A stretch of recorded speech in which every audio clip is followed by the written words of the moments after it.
40тан ашык ата мекендик өндүрүүчүлөр бүгүн Кыргызстандын сатып алуу иш-чарага катышууда. Бул иш-чара быйыл экинчи ирет өткөрүлүүдө. Башкы максат элдин көңүлүн жергиликтүү товарларды сатып алууга көңүл бурдуруу. Бул трактор менен иштөө ыңгайлуу. Унаа Кыргызстанда чогултулуп жасалган. Замир Алмабеков тракторлордун түрүн айдаган. Айтымында бул унаада салкындаткыч радио аппарат орнотулуп, сырткы добушту ичине угузбагандыгы менен ыңгайлуу. Кубаттуулугу 50 аттын күчүнө барабар. Жеби иштетүүдөгү бардык жумуштарды аткарат.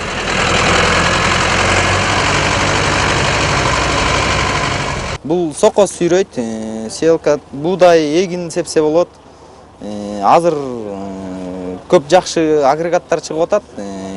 В основном азыр элдер техникага өткөндүктөн дары чачкыч бардыгын ушу техника менен кылса болот да. Жарманкеге мотоцикл айдоочулар да катышты. Алар да ата мекендик өндүрүүчүлөрдүн акция, жүрүш жана башка иштерине колдоо көрсөтүп турат.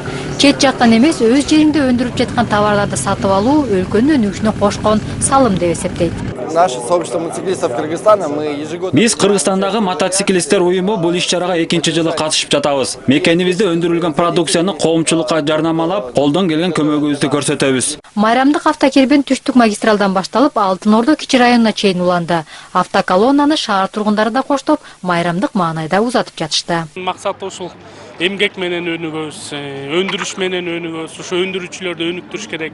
Ушу мамлекет тарабынан да ушу өндүрүүчүлөргө бир көңүл бурулса, коомчулукка да маалымат берилсе, коомчулук да ушу өндүрүүчүлөрдү колдоп кетсе, өлкөнүн өнүгүшүнө бир жакшы бир жөрөлгө болот эле. 40тан ашык өндүрүүчүлөр катышкан иш-чарада тамак аш, кийим жана түрдүү товарлардын жарманкеси да орун алды. Мында кардарлар менен өндүрүүчүлөр түз байланышууга шарттар түзүлгөн. Баалары, жасалуу ыкмасы тууралуу да кеңештер берилди. Анара Мамбеткадырова, Талас Аманбеков, ЛТР Бишкек.